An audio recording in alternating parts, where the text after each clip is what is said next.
It's been a pretty awful year for our financial well-being. A new study has concluded that the UK's financial health has plummeted in the pandemic. I'm Martin Bamford, a chartered financial planner, personal finance YouTuber and money author.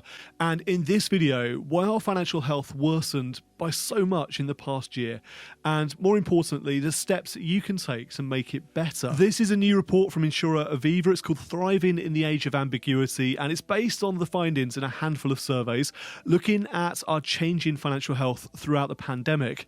They carried out surveys in February last year, before the pandemic was really a thing, and then again in August 2020 and in March 2021. All of these surveys are looking at how our relationship with money changed as we lived through the global pandemic. One of the key findings in this report was that around a quarter of respondents admitted to making bad decisions around debt during the past 12 months. The proportion making bad debt decisions rose to more than half for younger people, so-called Generation Z, or 18 to 24-year-olds. The studies also found that 29% of respondents had to borrow money to make ends meet, and that was due to lost income. 1 in 10 chose to defer mortgage or debt repayments during the pandemic, taking advantage of the government schemes for mortgage or debt repayment holidays. Another big finding in this report confirms something that we already knew, and that's a strong correlation between financial difficulties and poor mental health. Aviva's study revealed that 39% of respondents were struggling with their mental health in the past year. As our financial health declines, so does our mental health, and it's a bit of a vicious cycle, this one, as people experiencing poor mental health are more likely to make bad decisions with their money, for example, compulsive spending or even gambling. The surveys asked people about the state of their personal finances during the pandemic and found that 57% were just getting by and 30% were concerned about their money running out. That's not good, is it? From a financial perspective, just getting by is just too close to the edge, and it only takes one unexpected event to tip you over into financial difficulties. Almost a third of people are worried about running out of money, and again, that's a lot of people. The report places emphasis on the importance of more financial education in the workplace, calling on employers to put this in place. And I think workplace financial education is a good thing, it's a good idea, but it's not necessarily a magic bullet to deal with these issues. While our finances do tend to be tied up with our employment, for employees at least, it's healthy, I think, to have a degree of separation between where we earn our money and how we manage our money. I know that big insurers like Aviva, they like this concept of workplace financial education because it's relatively easy to reach a very large number of people and almost force their engagement with the subject. But in my experience, there is a lot of reluctance to talk about money matters at work, especially if you're in any sort of financial difficulty. And because it's embarrassing, it's personal, it's sensitive to talk about this stuff in your workplace. There are 4 emerging themes in this report which are worth a look. The first is the pursuit of financial well-being. The authors claim that the pandemic has fundamentally changed our relationship with money, and 41% of employees say the pandemic has positively impacted their ability to save. On the flip side, of course, 16% have been negatively impacted. However, people who are suffering from poor financial well-being during the pandemic were also likely to have experienced this before the pandemic started. For example, having experienced problem debt. The second emerging theme is personality outcomes, with the report explaining that personality type has a huge influence on individual behaviour, mindset and outcomes. Those of us who are thriving in adversity, we tend to be naturally more emotionally resilient. We tend to be more conscientious and more optimistic.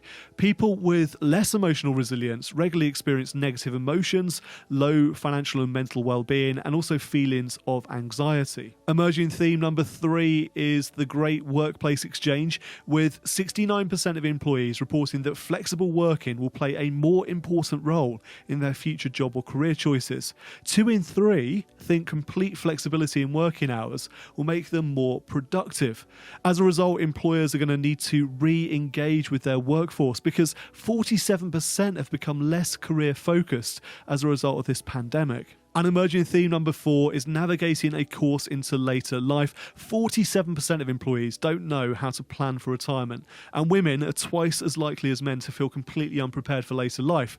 Additionally, 1 in 5 don't know what good looks like when it comes to their retirement savings. Some steps then for turning this all around, for improving our financial health following the pandemic. I'm going to make a separate video about the personality insights identified in this report because these are so important when it comes to our financial well-being. well-being. But let's touch on resilience for a moment. If the pandemic has taught us anything, it's the importance of resilience.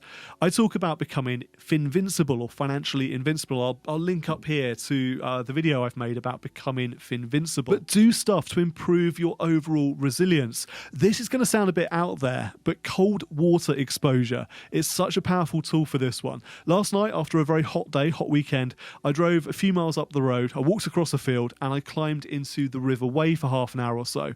Every morning, I finish off my hot shower with a minute or two of cold water exposure. It does wonders for boosting your levels of resilience, as well as having loads of other scientifically proven benefits. Get yourself into, safely, some cold water. From a financial standpoint, this is, and it was, a pandemic of two halves, and the report seems to confirm that, with some benefiting from saving more money, while others are negatively impacted. You have to tailor the steps to improve your financial well-being right now to the situation you have found yourself in. You need to play the cards that you've been dealt. If you're better off financially due to being forced to spend less money, no holidays, no eating out, etc., then don't squander those accidental savings. Put them to work. Boost your financial future. And if your financial health has suffered throughout the pandemic, you might need to change the hand you were dealt in order to get out of that trouble. For example, could a career change be needed? It's never too late in life to change your direction. On flexible working, one of the emerging themes in this report, I passionately believe that the traditional office and associated commute is, for the most part at least, dead. It's gone. It's over. I had an interesting conversation last week with a large commercial property fund management group, and they seem to be quite undecided right now when it comes to the extent of this long-term flexible working shake-up. But I'm happy to call it now. The only ones advocating for a full-time return to the office right now are commercial landlords, old school managers, and the ancillary businesses reliant on the office worker trade. Commuting does nothing for our financial well-being. It can actually be rather detrimental to our health and to our bank balances. Another step that you must take as a result of this report is to decide on your plan. Not knowing where you're going, where you're heading, is an absolute killer when it comes to your financial well-being, especially as we think ahead to later life, we think to retirement. There are some incredibly useful benchmarks that you can use. They're called the Retirement Living Standards. They come from the PLSA, and these are based on independent research by Loughborough University. They've been developed to help us picture what kind of lifestyle we could have in retirement.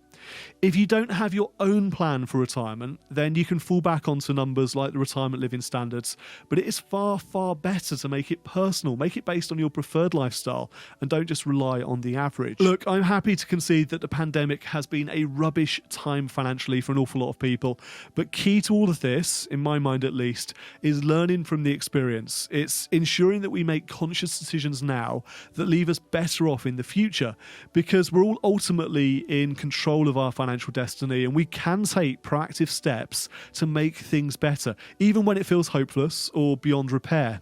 You can make things better by addressing them head on. Do leave me a comment. Let me know what you think about the findings in this research. Thank you so much for watching this video. Until next time, I'm Martin Bamford, and remember, when it comes to your money, the more you know, the faster it can grow.